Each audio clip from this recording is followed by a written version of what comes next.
आजकल के नाम देखो, उन नामों का मतलब ही नहीं है। पिंकी, चिंटू, पिंटू, क्या मतलब है इन नामों का?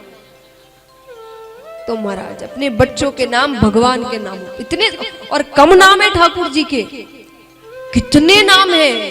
आपको जो नाम पसंद आया आप रखिए, हर भगवान के, सिर्फ कृष्ण जी के नहीं। कितने ऐसे होते हैं जो सोचते हैं कि भाई हमें अपने बच्चे का नाम महादेव जी के नाम पर रखना, तो उनके कम नाम है। विष्णु भगवान के, कृष्ण जी के, राम जी के इतने नाम हैं, राधा जी, दुर्गा जी, सबके इतने नाम हैं। आपको जो नाम अच्छा लगे आप रखिए, पर भगवान के नाम पर रखिए। बोलिए लक्ष्मी नारायण भगवान जी। तो महाराज, और ये जो तरीके हैं ना, ये क्या है, भगवान ने ऐसी चीजें क्यों रखी? मान लीजिए घर का एक छोटा बच्चा है, ठीक है, थोड़ा ना समझ, छोटा सा ही बालक, ऐसा नहीं बहुत समझदार हो गया, लेकिन कभी कभी हम क्रोध में होते हैं, उसने कुछ गलती कर दी तो आप माताएं डांट देती है या कभी हाथ भी उठा लेते हैं, बच्चा नाराज हो जाता है, फिर वो आपके पास नहीं आता, वो आपसे दूर भागता है। तो आप उसे कैसे मनाते हो? अब नहीं डांटूंगी, चॉकलेट दूंगी, बाहर घुमाने ले जाऊंगी, अच्छा आइसक्रीम खिलाती हूँ। तो इसका मतलब क्या? आप उसे लालच देते हैं कि मेरे पास आए, वो पास आए तो आप समझा दोगे उसे कि क्या सही है कि, लेकिन वो एक बार पास तो आए। तो ये जो चीजें हैं ना, ये भगवान के लालच है। भगवान आपको लालच देते हैं। ये धन, संपत्ति, कल्याण, मुक्ति, मोक्ष, ये सारी चीजें भगवान के लालच है।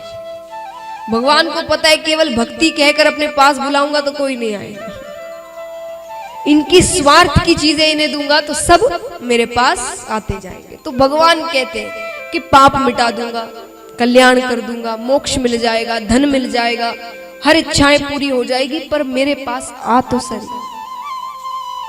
क्योंकि भगवान ने हमें नहीं छोड़ा, हमने उन्हें छोड़ दिया है।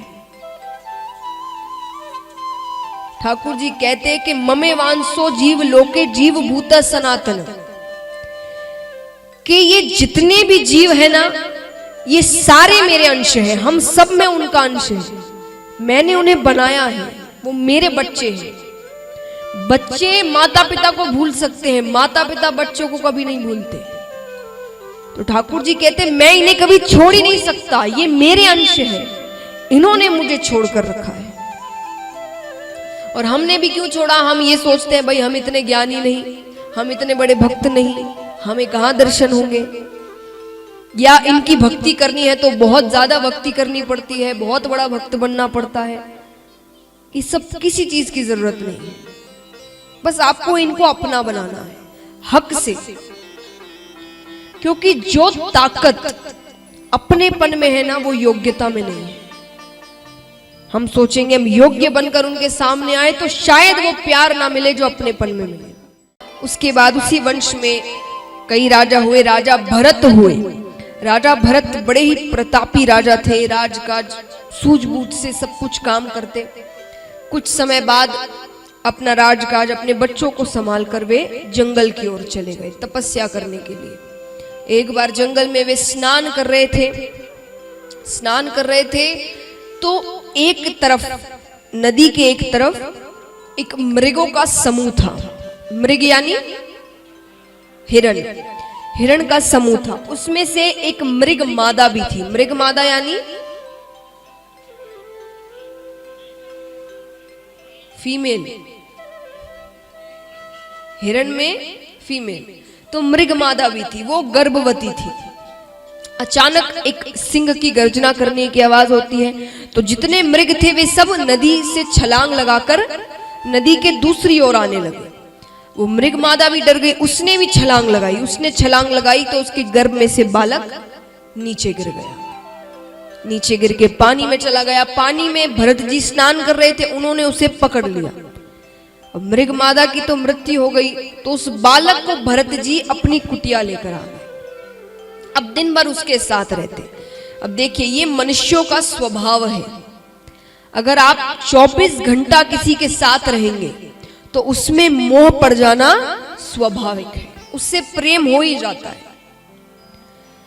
तो यहाँ पर 24 घंटा भरत जी उस मृग बालक के साथ रहते। सो रहे हैं तो वो पास रहे, भोजन कर रहे हैं तो वो पास रहे, स्नान कर रहे हैं तो वो पास रहे, पूजा कर रहे हैं तो वो पास रहे, हर वक्त मृग बालक। अब एक बार वे पूजा पाठ कर रहे थे, वो मृग बालक बाहर खेल रहा था, तभी एक मृगों का समूह आया। अपने जैसे मृगों को देखकर वो उसी के साथ चला गया।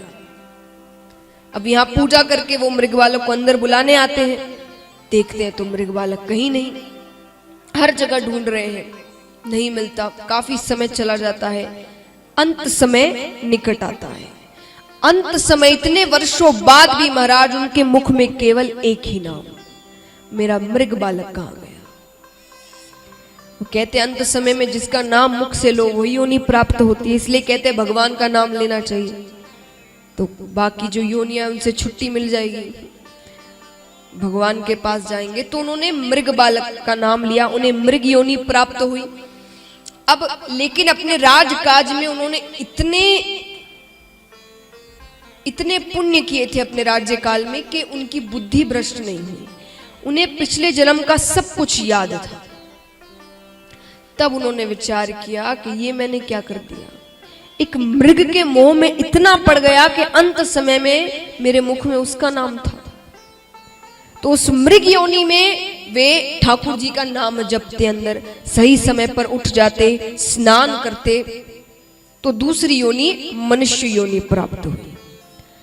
अब ब्राह्मण के घर में इनका जन्म हुआ। ब्राह्मण की 2 स्त्रियां थी, एक स्त्री से कुछ बालक थे, एक स्त्री से एक बालक, एक कन्या। वो एक बालक भरत जी थे। इस जन्म में भी उनका नाम भरत ही पड़ा।